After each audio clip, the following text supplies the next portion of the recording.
names, should I say? We can't see you. As always, Q&A button at the bottom of the screen. So if you've got any questions during tonight, just stick it in there. The chat button, as normal, is there as well. So if you've got any comments, stick them in there. Other than that, guys, I'm sure it's going to be cracking. So sit back and relax. Thanks, Liv. Steve. I'm a bit red-faced because Simon and I have been catching up for the last 15 minutes and just going down memory lane a bit. I like to introduce every guest and explain kind of how we know each other. We met 8 years ago on the UEFA A course. Never met before. It was the last of its kind in that it was at St George's Park. So St George's Park can't have been very old then. I think it was probably a year old, wasn't it? Maybe a year or two old. Yeah, it wasn't. Yeah, you're right. Yeah, a couple of years very old. New, and so we christened it as a group. Absolutely, but it was a 14-day course, A license. So you were there for 14 days straight. We had 1 day off in the middle of it, which we just lay in a jacuzzi because we couldn't move. And every day was 9 till 5 with a lunch break on the pitches and in the classroom. Then some dinner when it's time, and then most nights we had a workshop. So it was real brutal learning. But what it did, it was just this group of just brilliant people from all over the country. And we've stuck together really, haven't we? And we've during lockdown, we've got together every now and again on Zoom, and like you say, we've created a little network, and just reminiscing about. Well, I can't tell you some of the stories. But yeah, great time, Si. So thanks so much for coming on tonight. No, it's a pleasure. Just want to talk a little bit about your journey. So we'll do that for a bit as to kind of where you started off in football and then the role you're doing now, and then you'd like to present to us, wouldn't you, around recruitment? Yeah, well, it's just about my journey as well. So I did this. Okay.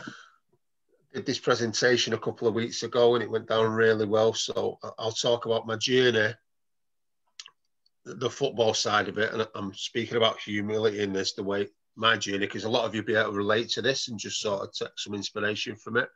And also what we do at Blackburn Rovers in relation to recruitment, which I think is important if you're a coach to see that side of it. I think it'd be really beneficial for you. Yeah, because I'll present away then, my man. Yeah, over to you. Okay. So can everyone see that? Is that okay? Not yet.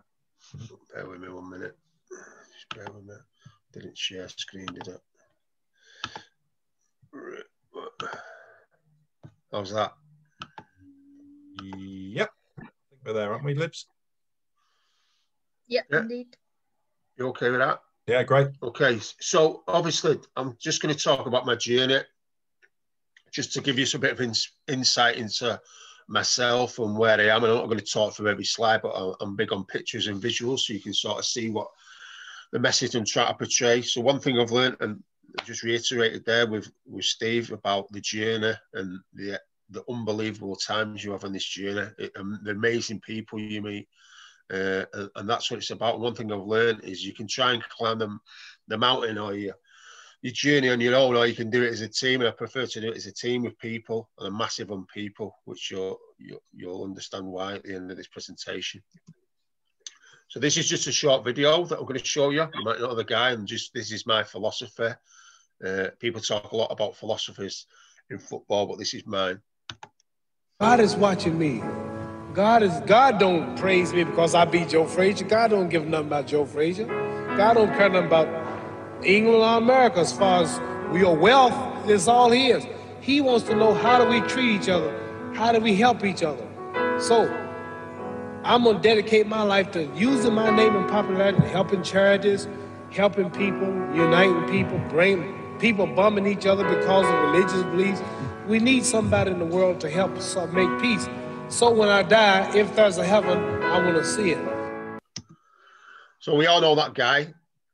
Very inspirational for a number of reasons. So this is sort of a timeline, my timeline of my football life, as well as a bit about my childhood. So I come from a sort of working class home where my parents divorced in '79. At the age of 8, it had a massive impact on me. And this is relevant to why I love coaching so much. So I hit sort of dark times and had a bad injury when I was 13 with my knee. Always played football constantly. I just kept playing, even though my injury wasn't fully recovered. I kept pushing through and trying to do things that I should have been doing earlier instead of resting it. And the doctor said, listen, it's not going to get any better if you don't rest it. And then eventually a coach sort of wrote me off with some information he gave me and sort of destroyed my confidence. And then from there, I got involved with the wrong kids at school. Sort of didn't have a real male peer who could give me guidance every day. My mum and dad split up, so he wasn't there for me, which had a massive impact on me. And then I got involved with some really high-end criminals, kids who I grew up with from tough part of Manchester, and then got involved in cocaine and became addicted to the drug. And then over those years, from 88 to 2009, I went through a really tough time, and I lost a friend who got murdered. It was a gangland murder. He was actually murdered in Dublin, but it was related to what we was involved with. And it really hit me hard because he had 2 young children, and I was involved as well in the organisation, and he just destroyed me. And then from there, I sort of hit rock bottom. Wrote a book called Football for Life, which is, you can see there in the Amazon book charts. It's a small image, but number 1 was Fernando Torres and number 3 was Cheryl Cole. I always say that's the only time you see me on top of Cheryl Cole. No offence, bit of a punt there. But from that book, it gave me belief, and the book was about life and how football had changed me, because I've been coaching at Avros, which is a semi-pro club around here, and I took to it really well, and people said I was good at it. I had a way with people. I was really good. I come off drugs at this time, got myself clean, started going to Narcotics Anonymous, Cocaine Anonymous, started going to church again after I wrote it off and didn't believe in it. And I just found a real strength in faith. I started going to church with my mum again, which is the Church of Jesus Christ. And then from that, I just started getting structure in my life, and I lost everything. If I had everything, I didn't really have a lot in the end. And then I was stripped sort of material wise, and then just started again. And then from Avros, I got sort of recruited to Chadderton. They asked me to do the youth team there. And then from there, I did some volunteer work, a motivational speech about my life and stuff at Stockport County. An amazing guy who some of you might come across, who's now an FA educator at St George's Park. He was the youngest academy manager in the country at the time, Stuart Delaney, and he asked me to go in with him. And at that time, I was a level 2 coach. I didn't even have my UEFA B. And he was just believed in me and believed in the way I was and the way I was with the lads. And then I spent some great times there. That was part-time as well, because I had to sustain my family, so it didn't really pay well. And I had another job. And then from there, the club sort of closed its academy, which was a killer for us. And then I just went back into coaching full-time, which was a life skills coach and job coach, so helping long-term unemployed change their mindset. And then from there, Scott Sellers phoned me up and asked me about an opportunity they had with part-time in Manchester City Select. Did really well there, loved it. And as well as there, I got offered a job part-time at Accrington Stanley, because Stuart got a job there as head of recruitment, which was part-time. So it was weird because I was working for Man City one night and Accrington another 3 or 4 nights. But it went hand in hand, and then I just had to focus my whole attention on Accrington. And then I did a good job there. It was an amazing club, learned so much, and then I was sort of headhunted for a job at Oldham Athletic as a YDP coach, and they took me in there. They wanted me to write the EPPP because I had a business background, even though I was involved in drugs and stuff like that when I was younger. I always had a decent job, and I was a project manager at a construction firm.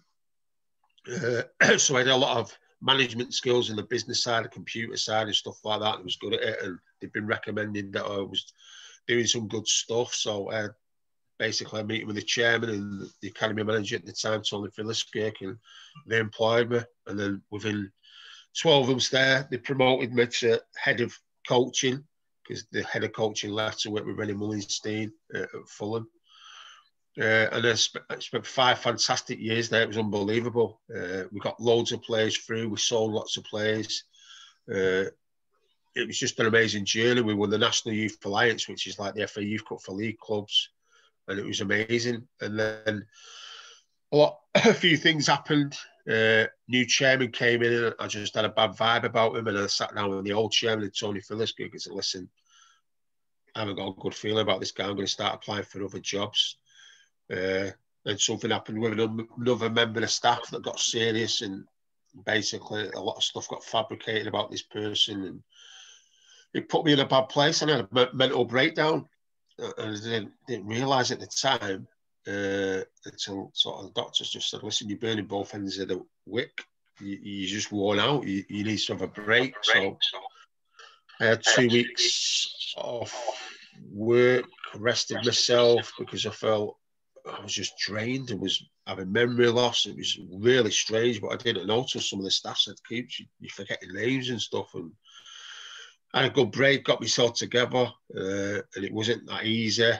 Realised I had to get out of Oldham.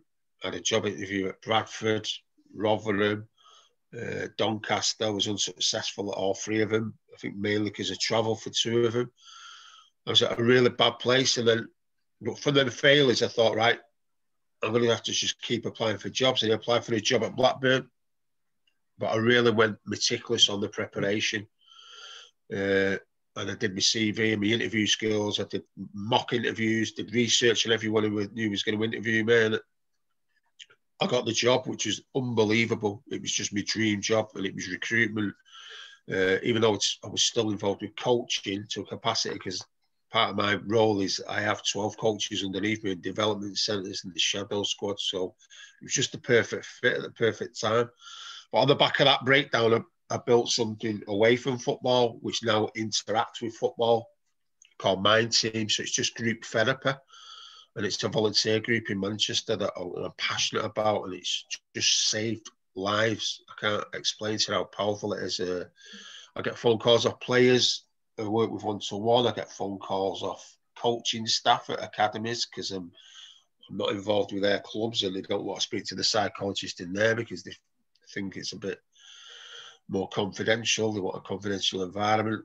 And during that journey, that's where I've learned about my heart and my mind and being strong and helping people. And it's had a massive impact on me. And I know many of you will be able to relate to that, the ups and downs, because it is not all up. Do you know what I mean? And I think you've got to work the bottoms to at the top.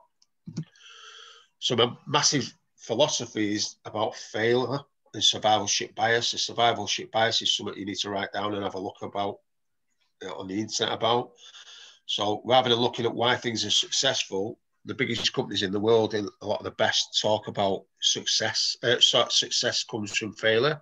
So evaluate your failure. Why do things not work? What can we learn from that? And Honda are one of the biggest ones. And I have a motto, which is in the bottom left there: pain is the mother of all change.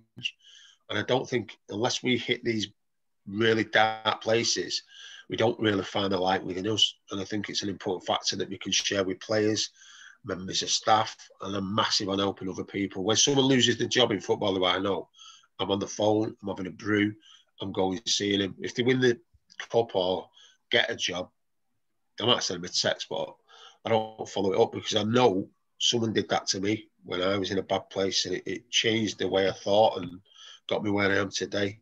Just investing in someone who's, we can term it as broken.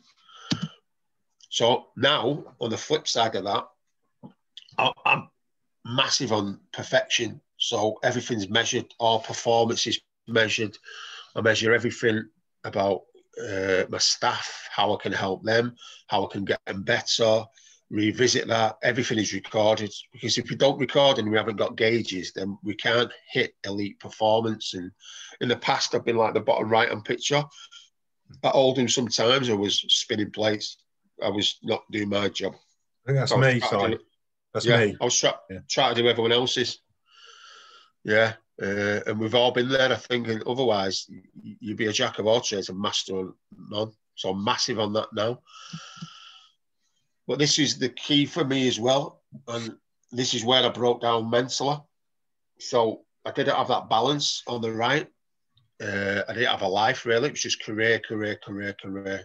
Not thinking about, and in the twinkle of an eye, 4 or 5 years can just go like that, and you can miss your kids growing up or being part of their parenthood, bringing them up.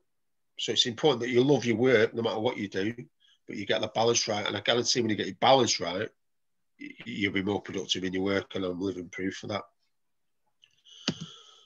So at Blackburn Rovers, I work with these guys. So these are the team I work with. Stuart Harvey's my line manager. Frank Sharps is my operations manager who works to the right hand side of me. Dan works to the left of me with pre-academy recruitment. So you see a picture there of GCHQ. So we really work like that in recruitment. It is about strategy and intelligence. So what information do we get in about players? And we work on something called the Park Philosopher, which is the physical attitude, how they read the game, and the technical. And it is more detailed than that, but I can't reveal too much because it is really top secret what we do, because we believe the method that we use works, especially in youth development, and we're starting to see that now with the players we're getting in the first team in regard to value. I know we're struggling at the minute results-wise, but we've got 14 players injured at the minute, so it doesn't really sustain that at the minute. But if you look at the start of the season, when everyone was fit, we was doing really well with a young group of players. So our strategy is around the same strategy as sort of secret intelligence, SAS, that sort of working sort of program, so to speak. So getting information, but working stealth, but doing everything by the rules and by the book, and we're massive on that. So we have lots of spotters, lots of scouts, but they all work as part of a team. But the 3 key principles for me is they must report and return information, whether that's player reports or information about where players are or getting released, or any information relevant that can strengthen us and our brain. And then appraisals are massive on making the staff better, even the volunteers. We invest in our staff massively, and everyone has a personal development plan that I work with them on to make them better. Because if I make them better, we do loads of CPD with them, Blackburn Rovers and the recruitment department becomes stronger. So it is really regimented in what we do, but it's innovative as well. We think that's really important. So this is the way I work now, because it's no matter what, we're dealing with people. So we're dealing with something that's living, but also we need financial returns for the stakeholders and the board and the owners. So I'm massive on strategy now. I'm doing it in my degree. I'm doing a business degree in management in sport and football, because I've done all of my badges now, so I want to go to the next level.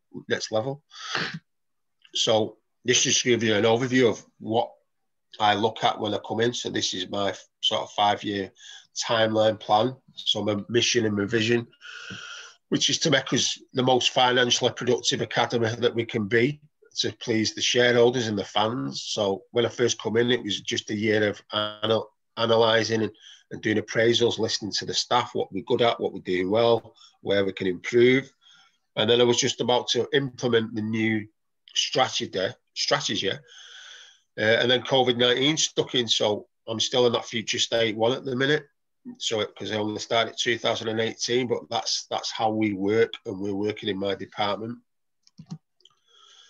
And the big thing for us, what I've stressed to the staff is, what is our competitive advantage? So we haven't got the finances of the other Cat ones around us to go and buy players, but actually we think that could possibly work for our advantage. But also we do massive things around family values with our staff. When players come in, we make them feel part of the building.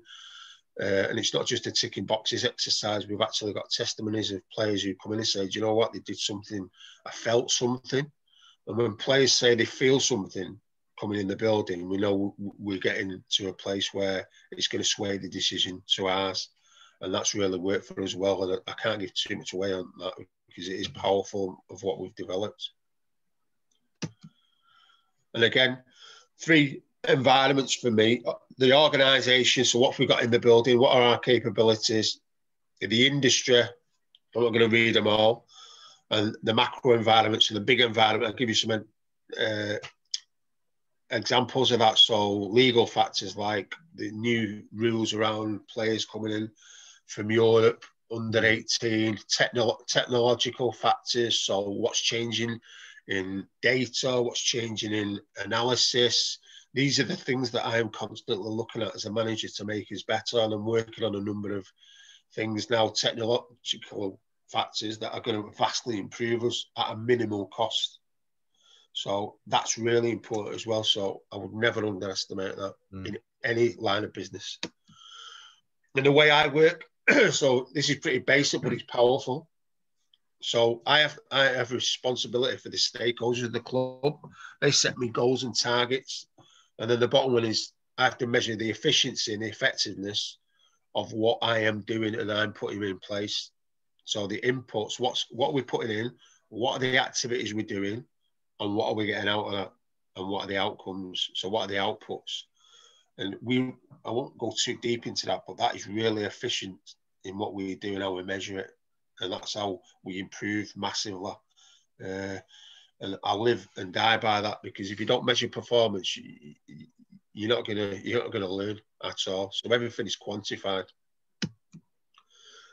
Again, potential competitive advantage. When you look at the team there, Blackburn Rovers won the Premier League.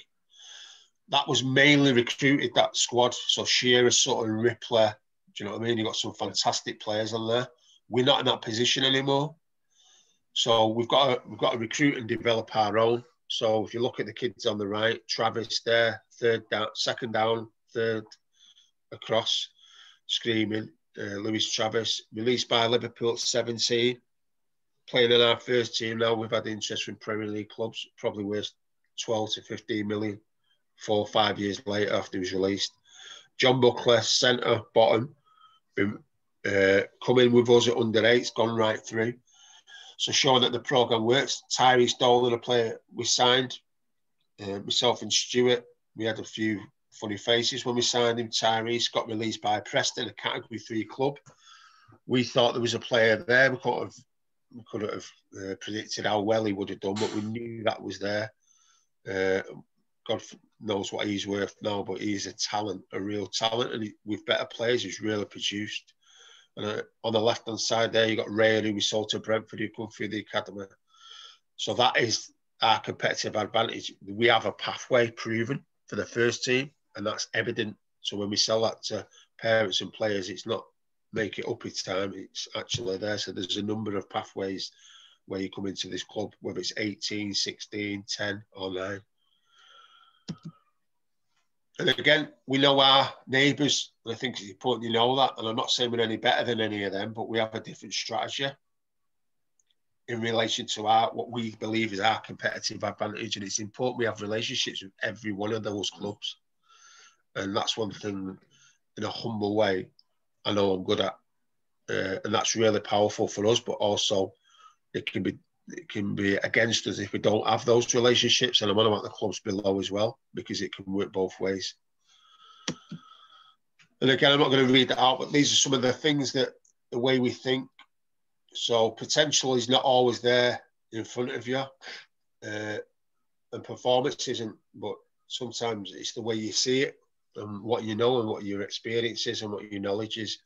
And we always question every decision we make, and we always evaluate every decision we make, and it's always counsel. Counsel is king in my books. And sometimes I've been outvoted by other members of my staff in my team, but I take it and I go, you know what, yeah, because I'm a big believer that 6 brains is better than 1. And there's a lot of more knowledge in 6 brains than 1, but the decision lies with me. But at the end of the day, I trust my staff and I trust what we're doing. And I think the big thing is kids can change, behaviours can change, bodies change all the time. And I just think sometimes I'm not a fan of signing under 8s and under 9s because the evidence is there. There's a paper by Aaron Gullich at Kaiserslautern University. And you can see the actual presentation video on YouTube. So there's a study of 3,000 German athletes, what were in the last Olympics, and he shows the pathway. And none of them were in academic environments at 8 and 9 years of age, which is mind-blowing, realistically. And what he's saying, there's 0.01 correlation between identifying talent at 8 to 10 years old in the finished article at plus 21 or 21 that's an Olympic standard athlete. So it is guessing games.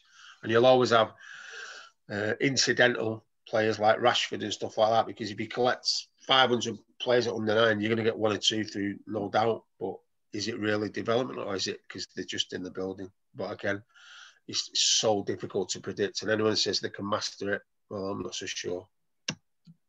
Sorry, again, sorry. Before I forget, sorry. No. Before I forget, you at some point you're right to put that in the chat box. The study from, is it the German guy? Yeah, I can put that in, no problem. I'm not saying for 1 minute that we don't understand your strong Mancunian accent, but I didn't. Yeah. Professor Anne Gullich is from Kaiserslautern University. If you type in YouTube, Anne Gullich, Gullich, it'll come up. Yeah, all right. Well, I'll put a link for you. And again, I'm massive on the ugly duckling syndrome. So what you see early is not always what you get later. So that just gives you a bit of a guide. It's through growth spurts at 11 to 14s, anything can happen.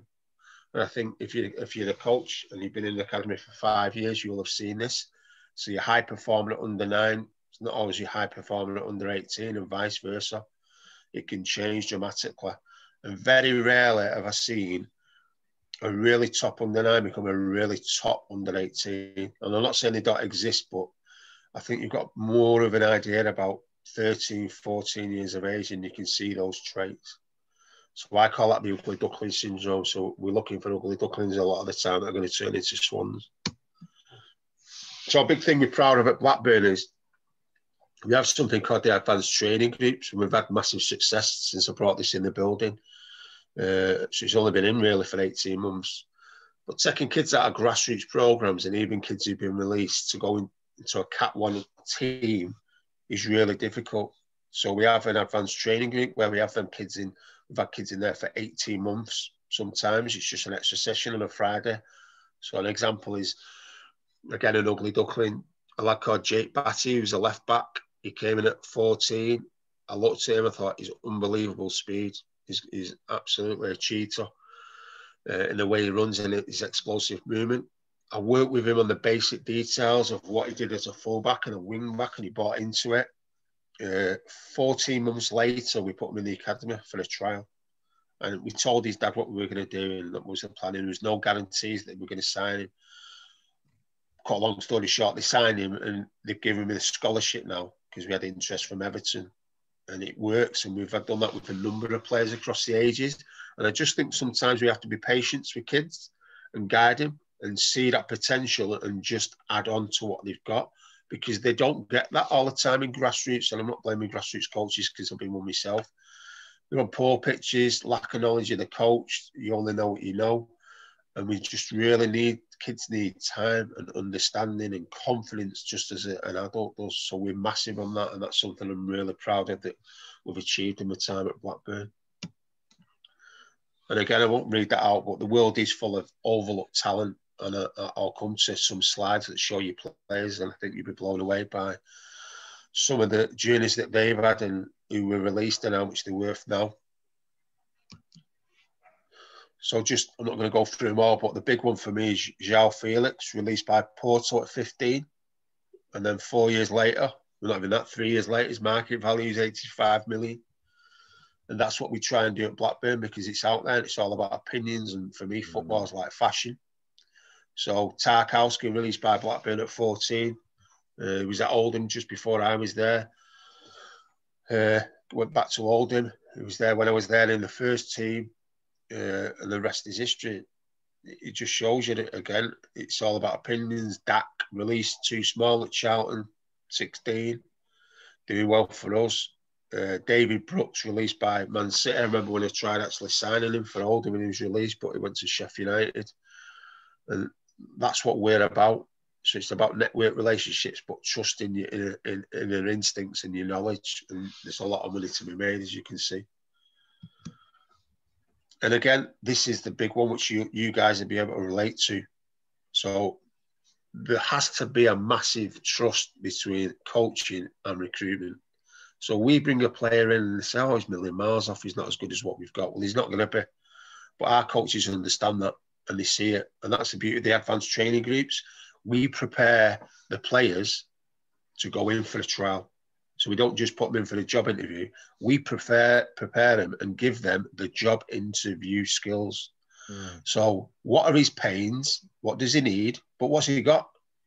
So in them pains, can I give him them pain relievers? So his first touch, or he might just be bouncing off him because he's going through growth. Can I make him feel better? So gain creators. So that's the parcel and the present and the gift that I want to give that player. And that's important that both coaches and the recruitment see that and are united in it. And won't always get the decision, yeah, we're going to sign him, but we know we've been patient because these kids are growing mentally, physically, and emotionally. And confidence, as you know, even as an adult, is everything. And again, it's all about the people for me. Some of those people you'll know, some of them you won't. But these have all had a massive effect on me, and some of them are players. And it's just what I've seen them go through and their adversity and their journey. And it's really helped me. Or they might give me a nudge or a couple of words, or I know I can pick up the phone to him all the time. Obviously, Steve's not on there because... I was just about to ask that. You'll know a few. But, yeah, I've had a few deep conversations with some Dan Levers at the bottom, Kels, and so on. Got a couple of ex-Bristol City managers on there as well. Yeah. Well, I work with those guys at Oldham as well, so they've always been an help for me. We've stayed in touch. But the main one in the middle is Tony Whelan, who I don't know if you know anything about the guy. He's Man United through and through, but when I was going through tough times in the year, he picked up the phone, took me for something to eat, was constantly on me, still phones me now. And I'm not the only one he does that with, by the way.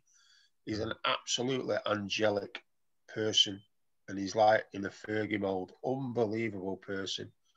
And then there's other people in there, but you'll have that same slide for your people who've helped you in your journey. And if you've not got it as full as that yet, you will do over time. And I'm sure if you write them down, you'll know.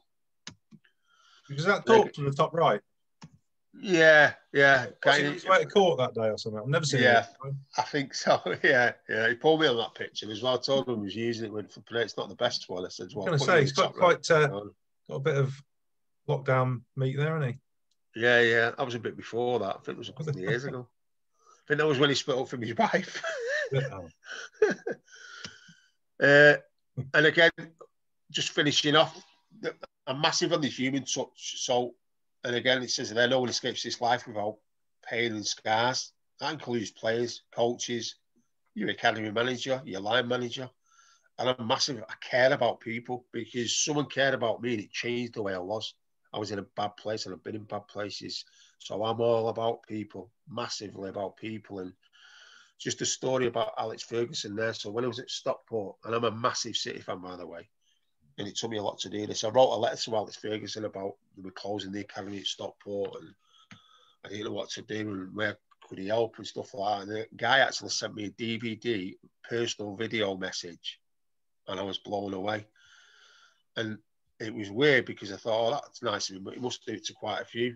He probably sent me over the next 4 or 5 years, 3 or 4 or 5 letters and messages through other people in football seeing how I was. Wow. Unbelievable, just like. And then the other guys as well have been exactly the same. Stuart Arthur, my boss, he's just like, he's going to the top of the game, but he's very good at his job, but his human element of caring for his staff is like second to none. Unbelievable. And then just last slide, the future. One thing I will say is when I'm finishing, your future's got to be around your family. And time is the greatest currency of your life. Spend it wisely because you never get it back. Sometimes I've done things in football that I've not had to really do. I've not really had to do. And you know what? No one actually knows you're doing it. So just do what you have to do and be efficient and be good at your job. But don't sacrifice it for the things, the treasure you've got at home. And that I've learned that the hard way, by the way. And what is the future? I don't know. But no matter what, if the future, if it ended today and my journey ended today, I can look back and say, do you know what? Every day in this football journey has been a blessing because it's just been amazing for where I've.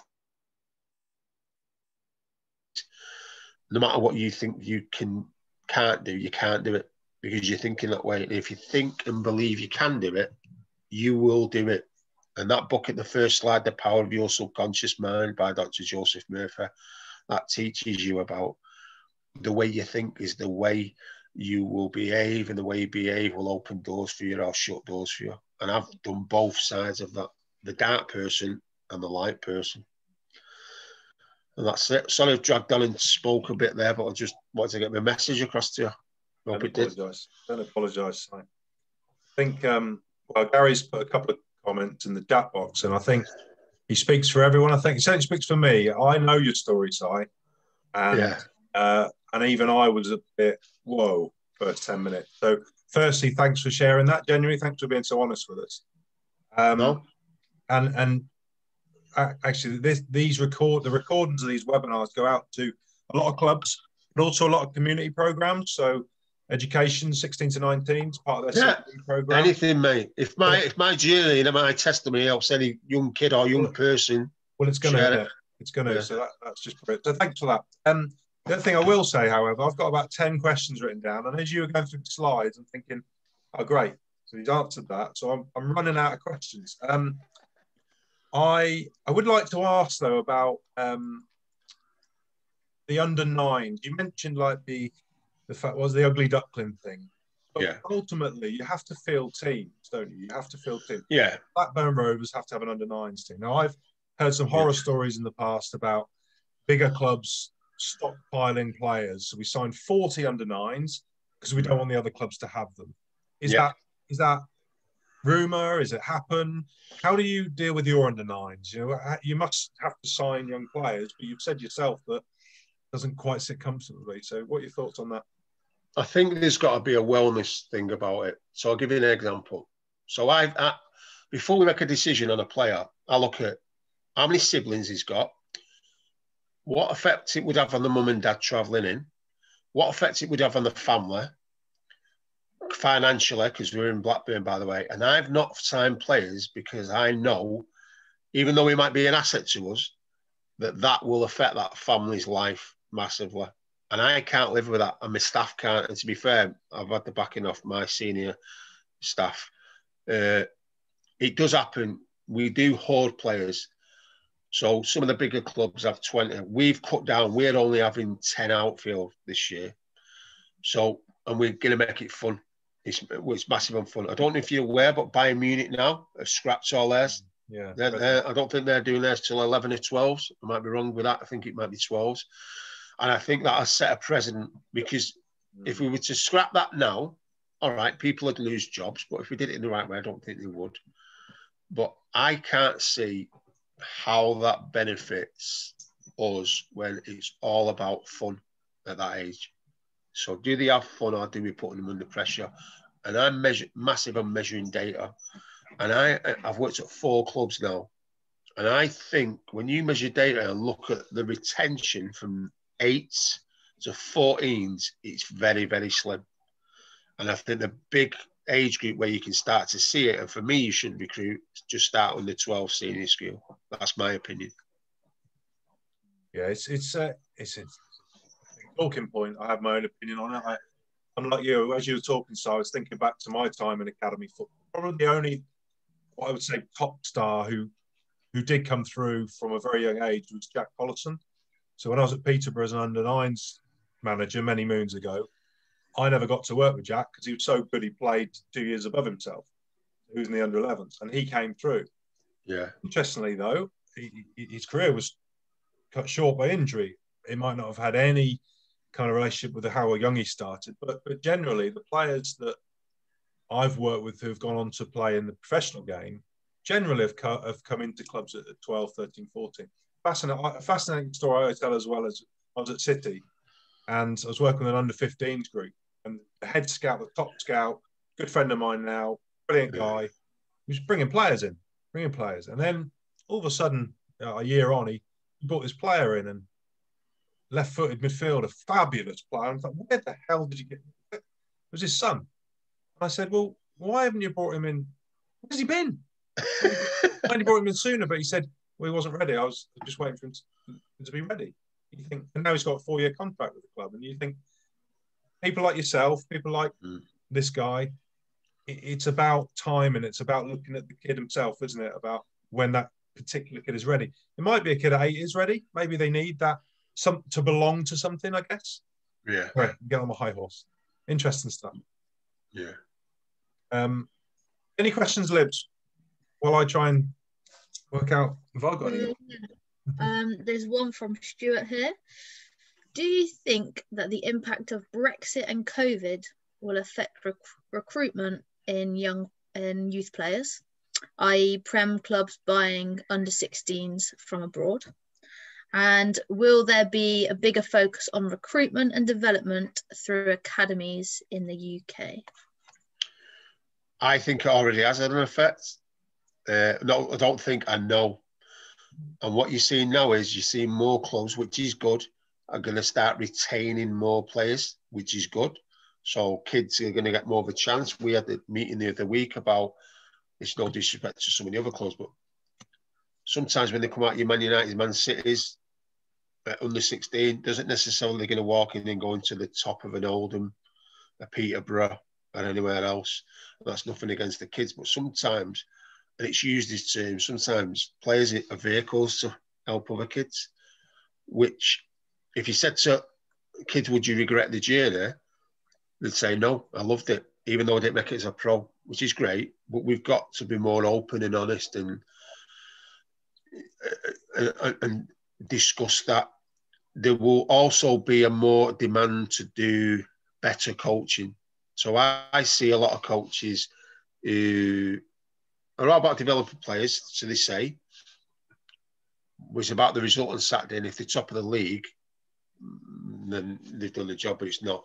Whereas I know some really other good coaches, and it's probably 1 in 4, if I'm honest, who are all about technical details. So can I show this player how to do a rolling shield? Can I show him how to defend to protect his head and get leverage by putting his arm up there, head in, side on, technical detail. There's a lot who give it, but they don't know how to give it and how to be repetitive in giving it. So you can't show someone something once. It has to be again and again and again and again, and that's how we learn. So I think there'll be more position-specific coaches. I think there'll be probably more coaches per team rather than 2. There might be 3 per age group in the future.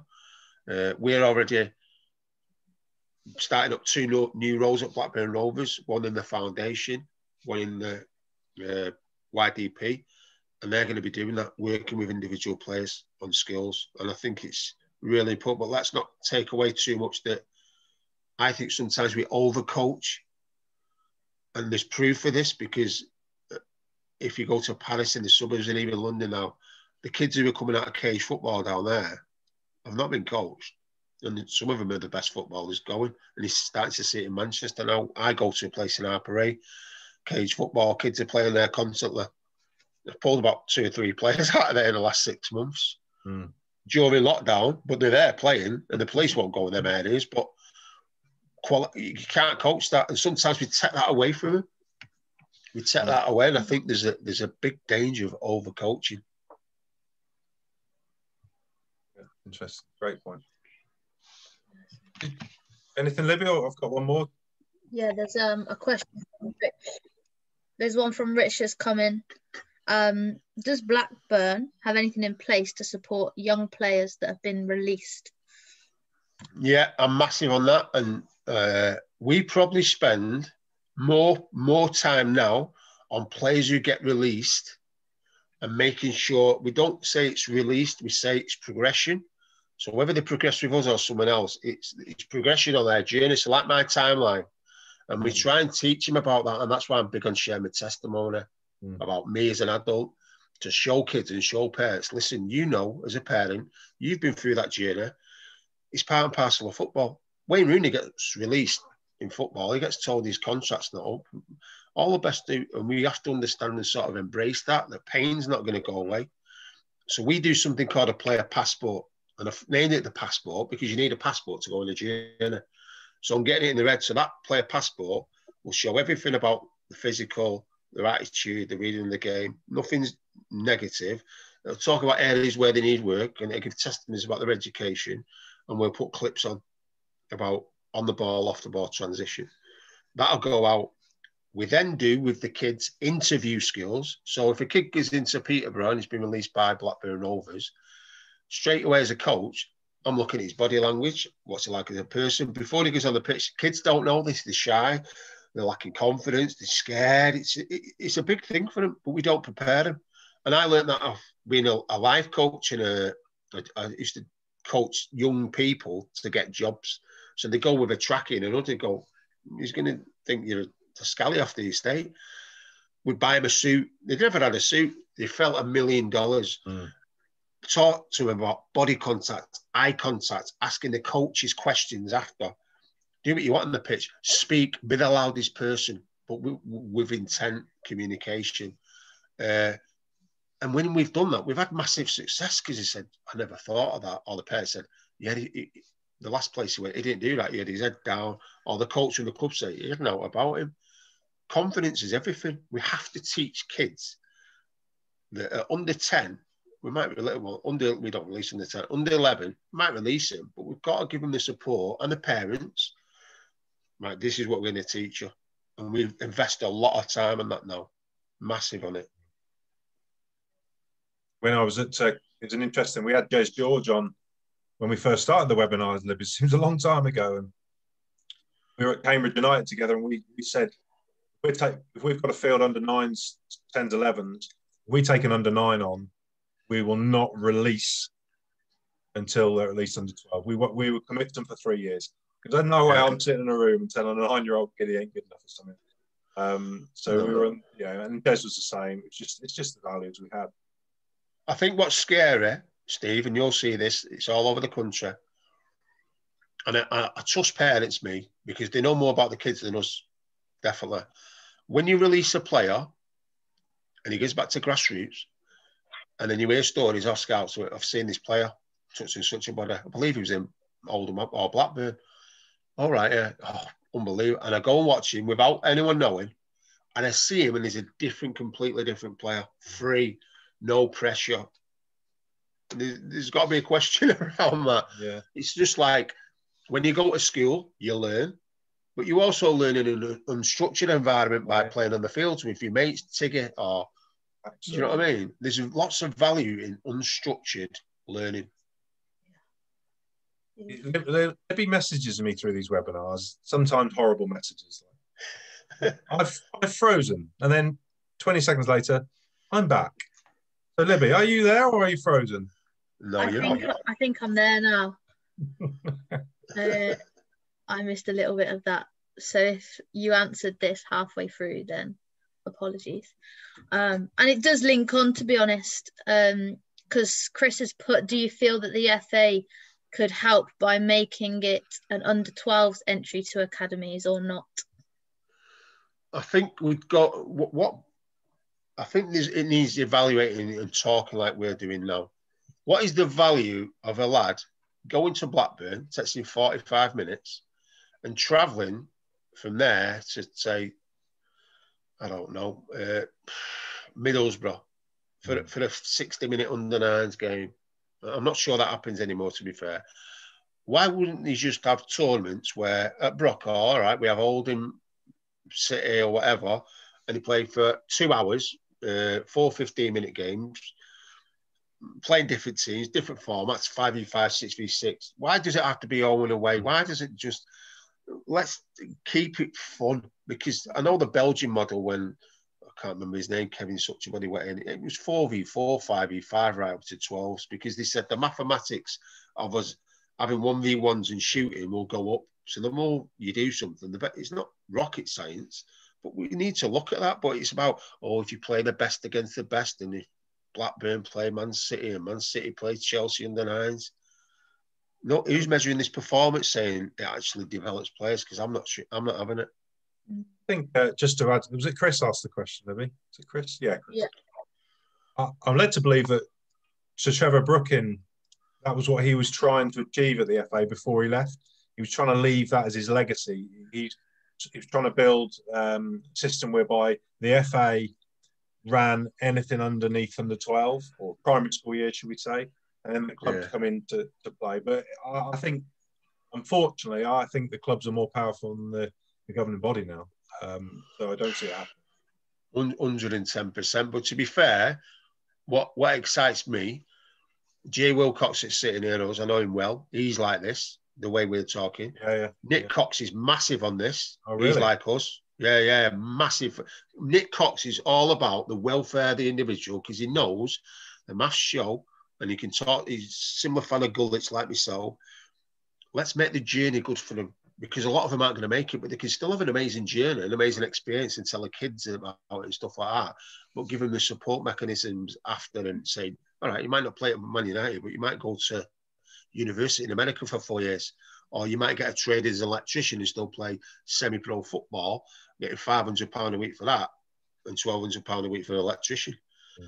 We need to create these pictures of what they can become, and that wearing a Gucci watch with a Gucci man bag coming out the shower and putting yourself on Instagram with some girl who doesn't look like that on Instagram is absolutely hell. You know what I mean? Not that I've been there.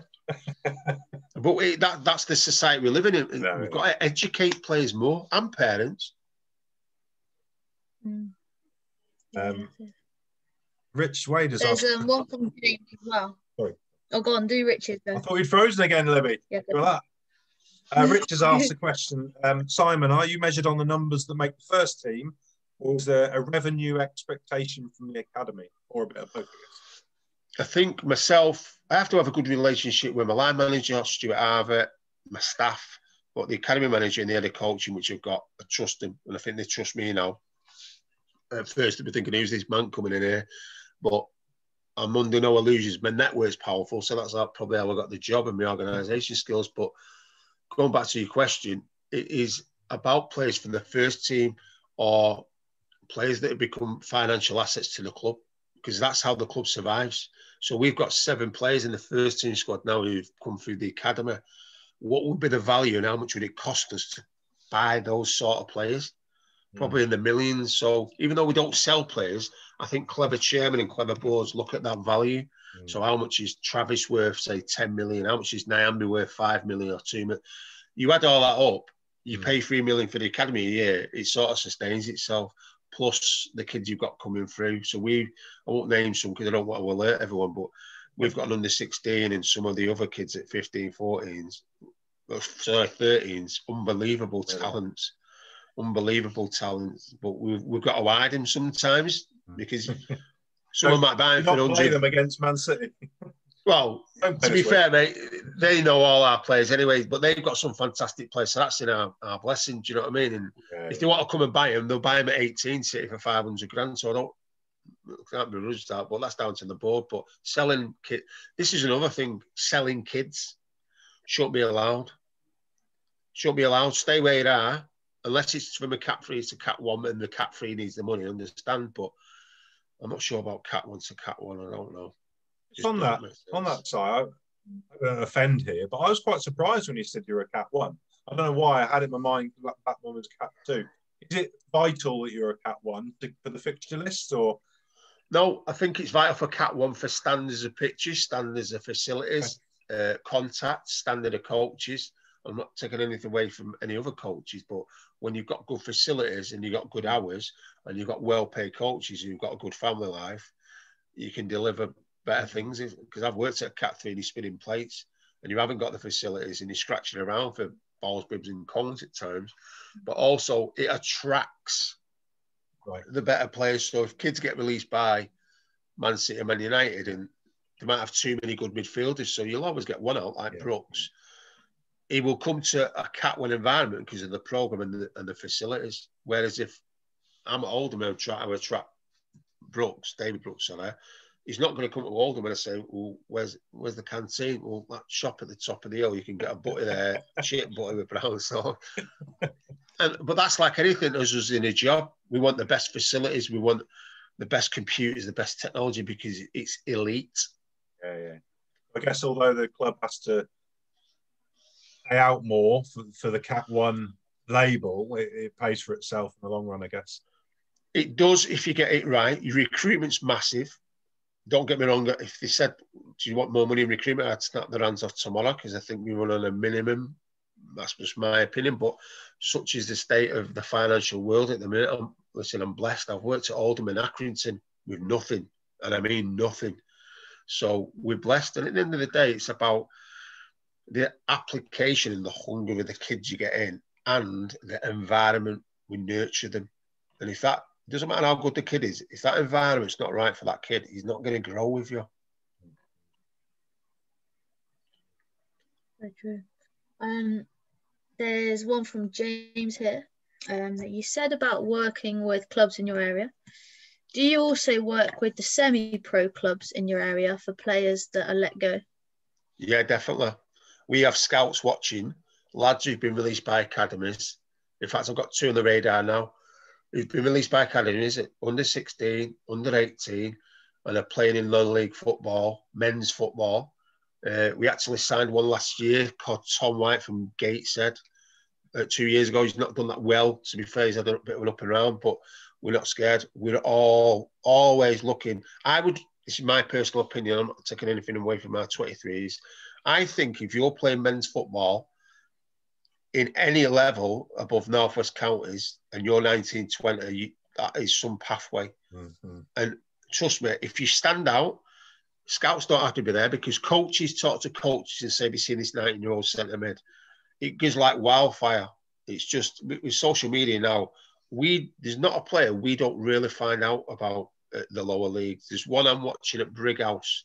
I've watched him twice, probably doesn't know it, but released by a big Northern academy. And I'm thinking, there's loads out there. And we're always watching, Seems to be the new, not to say model, but approach, doesn't it? I've had a couple of calls from clubs not in this area saying, if you hear and see any 16, 17, 18-year-old playing at a good level of men's football, we need to know.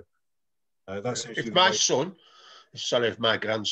my grandson was playing football and got released by academy, I wouldn't be over at 18. I really wouldn't. I'd just say, right, lad, let's go and find you somewhere to play men's football and find your level. And I speak to lads who've been released by clubs that I've worked at. I spoke to one the other day, released by Blackburn. Still playing men's football. Now people are phoning me up about him. What's he like? I'll go watch him myself. There's no shortcuts in life. And for me, many kids are in massive clubs now who retired at 21 and have never kicked a professional ball in their life. They've just played on the 23s football, and I find that worrying. Certainly a number of different pathways, aren't there? Mate, we're coming to the end of the webinar, and it's been great. I just want to thank you again for being so honest. I think it's just a great story, and there's a couple of things for people to research there as well. But yeah, it's just great to catch up with you again. I thoroughly enjoyed our little giggle before the webinar, reminiscing the last 2 weeks of my life in St George's Park. And you probably remember it all because you don't drink, do you? So you probably don't drink. Not had a drink now for 14 years. Not had a cigarette for 15 years. Not had a drink for 14 minutes. So yeah, not had a leg over for 7 weeks with the missus. We're still recording. Oh, it's only a joke. You've got to make people smile, haven't you? Everyone's normal, aren't they? It's not too good, that is it, Libby? No, not at all. There you go. Libby's a lady. Encouraging, Libby. Simon, thank you so much, mate. It's been a pleasure. And I hope to see you soon. When things are back at normal, I'm up north and see everyone. Yeah. No, thank you very much. It's been a pleasure. Good stuff, guys. Thanks for coming. We'll see you on the next webinar. Thanks, everyone. Cheers, Si. See you, Libby. Cheers, mate. Yeah. Simon? Yeah? Quick question. Oh, go on. on here. Oh, are people still recording? You know, I can turn it off.